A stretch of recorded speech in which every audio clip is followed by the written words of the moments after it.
Next, we have members from the Madison Mogen family. First would be Scott Laramie, Madison Mogen's stepfather.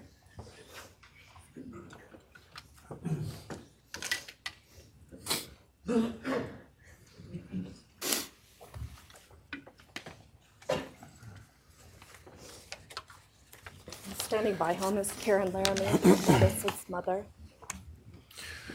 Thank you, Your Honor. My name is Scott Laramie. I'm Maddie Mogen's stepfather and the husband of Maddie's mother, Karen Laramie. I will read this victim impact statement on behalf of Karen and myself. Maddie was our gift of life, our purpose, and our hope. Maddie quickly became Karen's joy, identity, and purpose in life. I joined Maddie's life when she was 2.5 years old.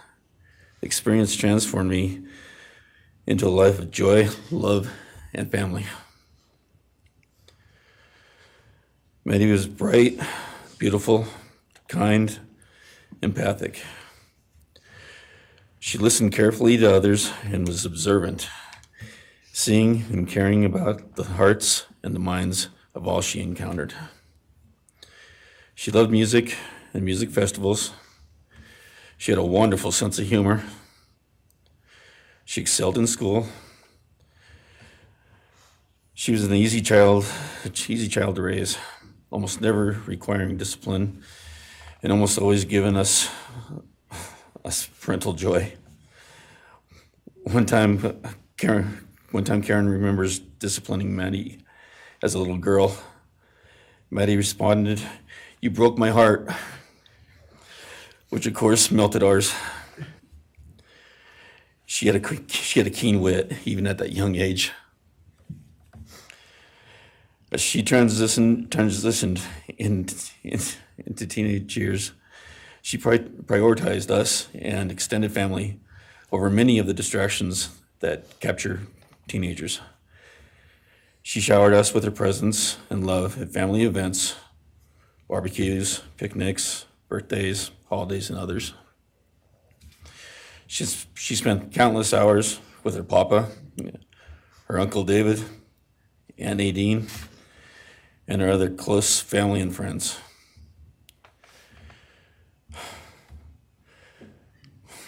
This world was a better place with her in it.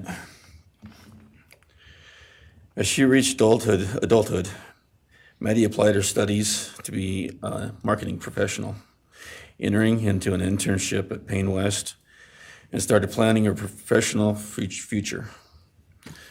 As with all things, she involved Karen and myself in the joy of her journey. As she transitioned into womanhood, Karen and I continued to be astounded at this wonderful and accomplished person we had created. All parents dream of their children accomplishing more than them. We realized this dream. All we had not become, she was becoming. Karen and I are ordinary people, but we lived extraordinary lives because we had Maddie. Maddie was taken senselessly and brutally in a sudden act of evil. She was taken along with the young, promising, and bright lives of Kaylee, Xana, and Ethan. First, we felt disbelief. Next, we felt disorientation. Then we felt grief overcome us. Our grief is compounded even more for the Goncalves, Kernodle, and Chapin families. We speak of hope and healing, and we do have hope and some healing. But the vast emotional wound will never fully heal. Since Maddie's loss, there's emptiness in our hearts, home, and family, an endless void. After losing her mother in a car crash, Karen took years to grieve and recover. The feeling that her life with Maddie and was perfect, helped her to start to heal. Now, this is no longer perfect. After Maddie's loss, Karen felt like she was spinning out, emotionally collapsing into anxiety and depression. She sometimes asks, how am I supposed to go on when I've lost my favorite person in the world? I felt the same, and we continue to struggle. The loss of Maddie has impacted so many beyond our family. Her second family is her sorority sisters who grieve alongside us. She has so many close friends who suffer from her loss. We will continue to be, her loss will continue to be felt by the Vandal community, including Vandal Solutions on campus, where she volunteered her time for others.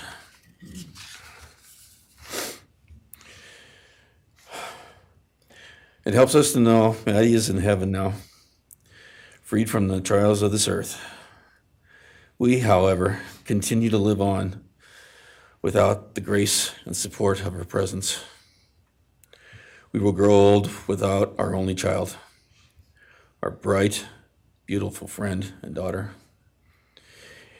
In the end, there are no words that can accurately capture the devastation of losing Maddie. We will endure, and we will go on. For Maddie, we will not let our grief consume us.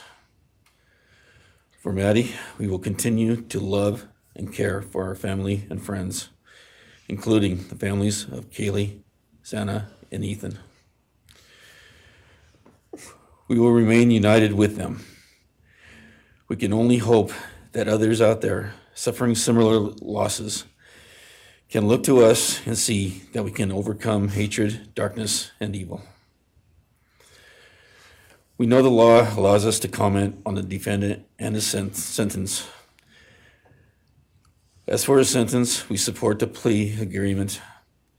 Society needs to be protected against this evil.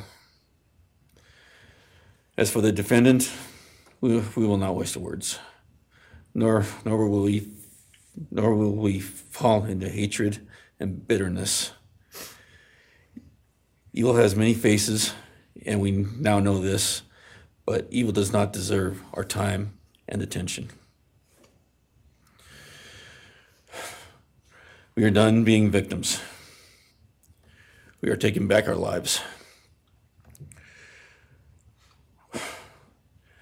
We will turn our time, talents, and attention to hope, healing, and helping others, and to the future.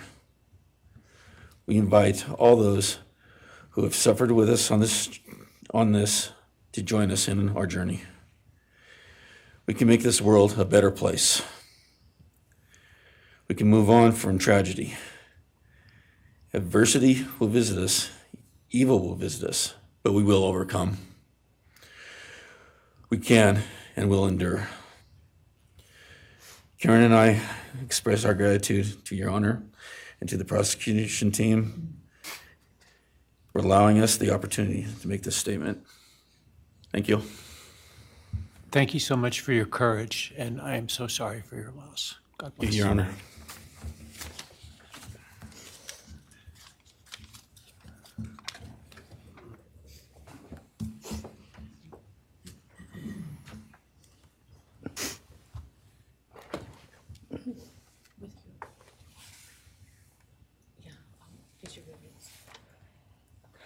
Your Honor, this is Leander James. He's the attorney for the Mogen family and victim advocate. He'll be reading a statement for Karen Laramie. May it please the court, counsel? My name is Leander James. I am the pro bono counsel for Karen and Scott Laramie. Karen has asked me to read this statement into the record. I thank my husband, Scott, for his statement, his courage, and his unending love and support during this dark time. While words are inadequate to capture the impact of this horrific crime on our family, he expressed it as best anyone could. For Maddie's sake, I will add my supplement statement that incorporates additional impact in the context of my extended family. I am grateful to Maddie's great uncle, Bryan Kohberger, for assisting me with the difficult task of putting our pain into words. For me and my extended family, Maddie was our hope and our light. Her beauty, both outside and in, shone its light upon everyone with whom she came in contact. Her beauty, she carried that hope and light into the future for our entire family. We have memories of our Maddie and grief and pain at her being taken from our presence. Any one of us would have given our own light to have been outshone by hers. We now look to our Creator to know that her light continues where we look to see her in His presence. Those who commit evil for their own twisted gains and purposes truly defile the efforts and sacrifices of mothers, fathers, families, teachers, clergy, public servants, service members, and all those who commit themselves to the greater good, freedoms, and the future light of our nation. Condemnation falls heavily upon those who squandered the lives of our future hopes and dreams. Some may offer forgiveness for what the defendant has done. However, we cannot at this time, or perhaps ever, nor will we ask for mercy for what he has done. His acts are too heinous, the agony and grief he has caused too great. But we will waste no further words or thoughts on him. For Maddie's sake, we will move on. We will do our best to carry Maddie's light into this world and make it a better place. I thank the court and the prosecution for allowing me the opportunity to make my statement, and I thank all those who have and will support my family and the families of Kaylee, Xana, and Ethan. Thank you. Thank you. Thank you, Mrs. Laramie. Appreciate it.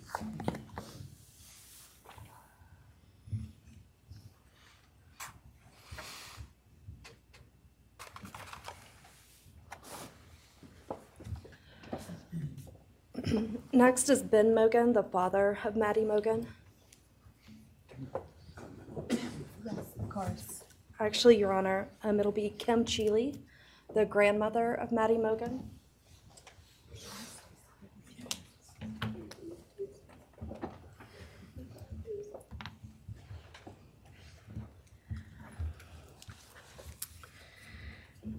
My name is Kim Cheeley. I was Maddie Mogen's paternal grandmother, as Ben Mogen, her father, is my son. I'm here today with my sister Lori Cheeley, Maddie's great aunt, and my son Ben Mogen, and my daughter-in-law Corey Hatrock. I'd like to begin by thanking a number of people involved in bringing this case to closure. In my daughter's words, the plea deal the prosecution team reached this month is one that punishes the perpetrator of this horrendous crime, protects the public from further harm, and allows all of us who knew and loved these kids the time to grieve without the anxiety of the long and gruesome trial, the years of appeals, and potential for mistrials along the way. My family and I are so grateful to Bill Thompson and his prosecution team for their dedication and painstaking work that forced the perpetrator to admit his guilt.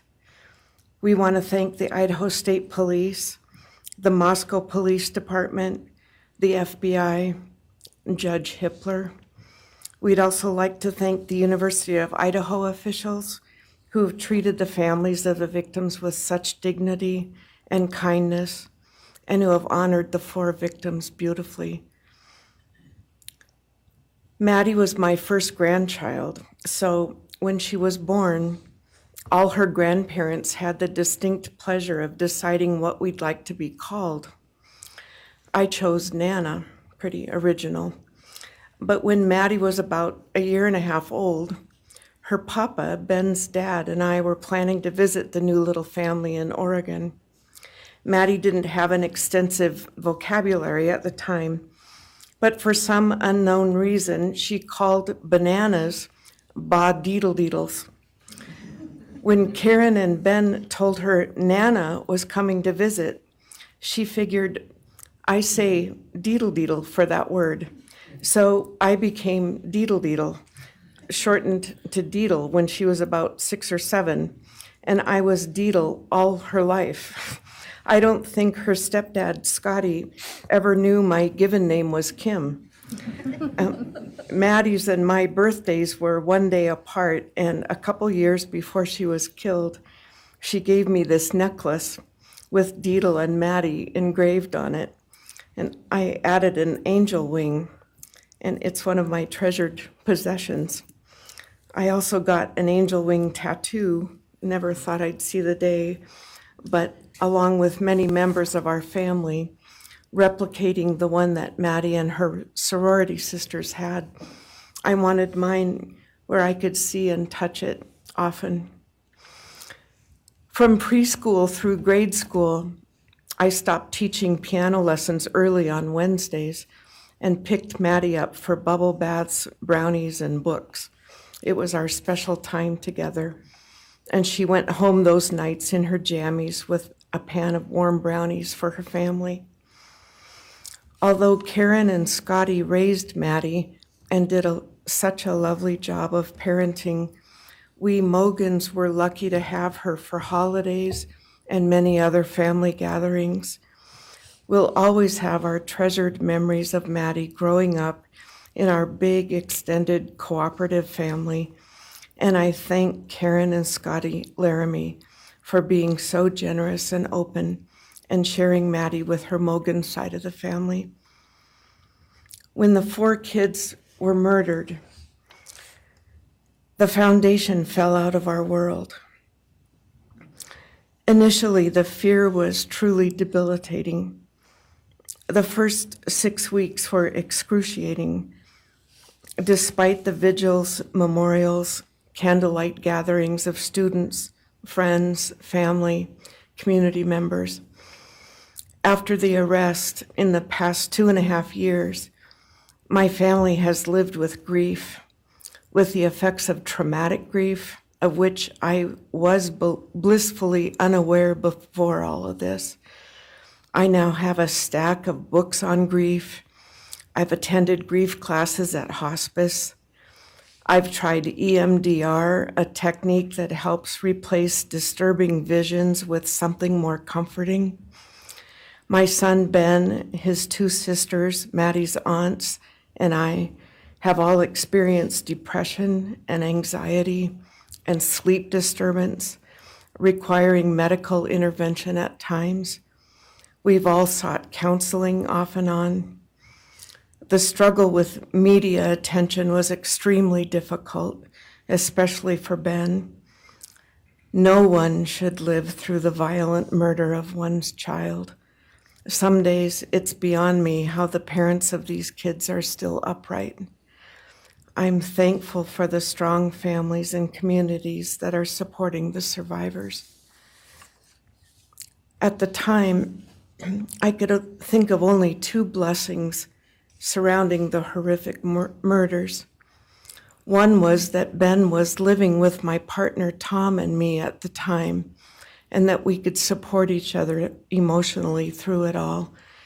Sadly, Tom died a year ago of a rare brain cancer, and he won't be here to see justice served. He was our family's rock, and we all miss him every day. A second blessing is that my mother died of COVID several months before the kids were killed, and she didn't have to live through the horror. It was difficult to identify blessings. So we've all lost our dear child and a future with her. I ache for the loss of the dreams that she and her true love, Jake, held. And my heart goes out to Karen and Scotty and your side of Maddie's family. You've had more than your share of loss. My heart aches for the kids' roommates and the families of the other victims, and also the family of the perpetrator.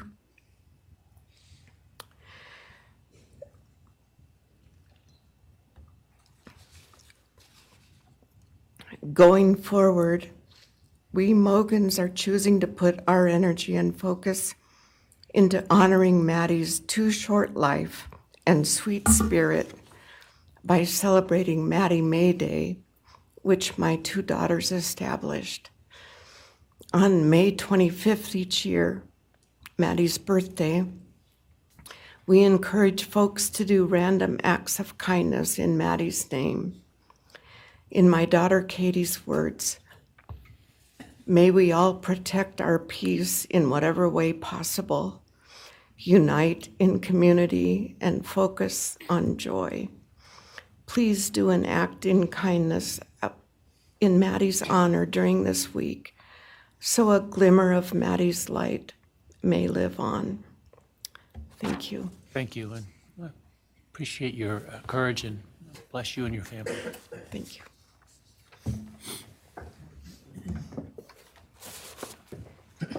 Now is Ben Mogen, Maddie Mogen's father.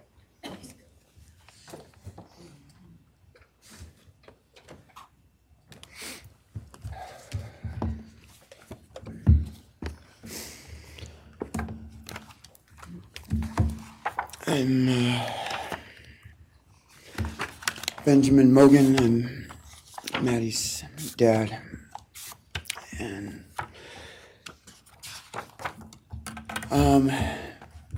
first I just want to say thanks to all the people that helped bring this all to a close. I know it's not the resolution that everyone, wanted, but I think that that everyone worked so hard, and we really appreciate all their efforts. It was such a hard thing to go through for everybody.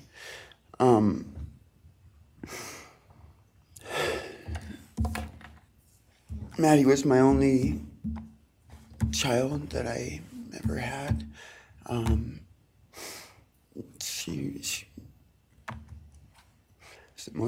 the only great thing I ever really did, and the only thing I was really ever proud of. And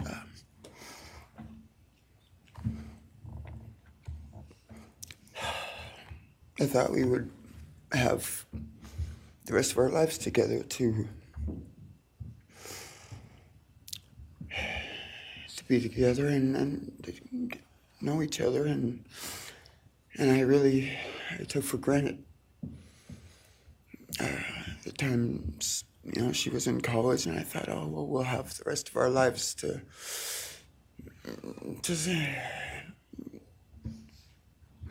do all the stuff that we're supposed to do, and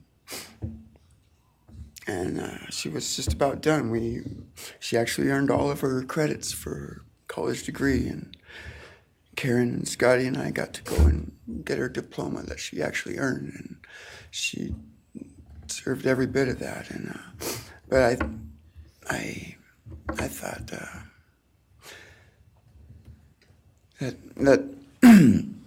that was going to be just the beginning of a long life together, and we never got that. Karen and Scotty did such a great job raising her after Karen and I split up, and I'm so thankful for Scotty and the role that he played in her life when I wasn't able to. But we got to spend a lot of great times together, Maddie and I. She was my favorite person to go to a concert with. We got to see some fun shows together, and I told her, if there's ever a show that you want to go to, you let me know, and I'll get you tickets for you and your friend, or if we want to go together, we'll make it happen. And my favorite memory with her was when the Mac Miller show sold out here in Spokane, and everyone wanted tickets, no one could get them, and they, on the last day before the show, they did a radio thing, and I got 4 meet and greet tickets for Maddie and her friends and me to go and see the show, and that was her favorite artist at the time, was Mac Miller, and he's gone now too, and my little cousin Zach drove us all there that night, and he's gone too, tragically, and anyway, the last thing that she ever wrote to me was this Father's Day card, and I'm so glad I still have it. I'm just going to read what she said. It says, "Happy Father's Day. I hope you have the best day. I can't wait till we can hang out again soon. I'll be in Coeur d'Alene, 624 to 74. Hopefully we can find a time then. I love your birthday card that you sent me, by the way. Maybe we can see a concert sometime soon. I'd love to see the gorge when it's not so smoky out. I hope you're doing well. I'm proud of how far you've come. Thank you for always encouraging me to do my best. Love you lots and lots. Love, Maddie May." She did encourage me to not just to do my best, but to live on. I went through a lot of issues with addiction and with substance abuse, and when I wasn't wanting to live anymore, she was what would keep me from just not caring anymore, and knowing that she was out there and that she was just such a beautiful person kept me alive a lot of rough moments, and I'm so glad that she was able to meet Jake. He was the only one that actually ever got to take her to the gorge. They went and saw Watershed together, and yeah, they had a heck of a time. I'm so glad she got to. That's a really special place for me, and she always wanted to work out there with me in the summer sometime. She never got to, but at least she got to see it once with Jake. He was such a great guy. He is such a great guy. And I really wanted to see what a future with them would have looked like. I'll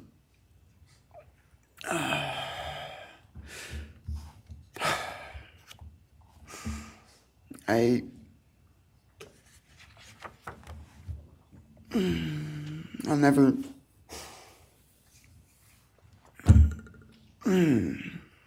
be able to replace her. I wrote a bunch of stuff. I just don't know what to say right now. I just miss her so much, and I just love her more than anything. And it shouldn't have happened. And a death sentence is one thing. When it's going to happen, and it's going to be all gentle and stuff. But life without parole, with a building full of people that all just want you to not be around anymore, and winking at every morning, not knowing if that's the day they're going to pull your card. I mean, it's not a very nice sentence either. So, I don't know. I just love you, Maddie, and I wish you were still here. Thank you so much.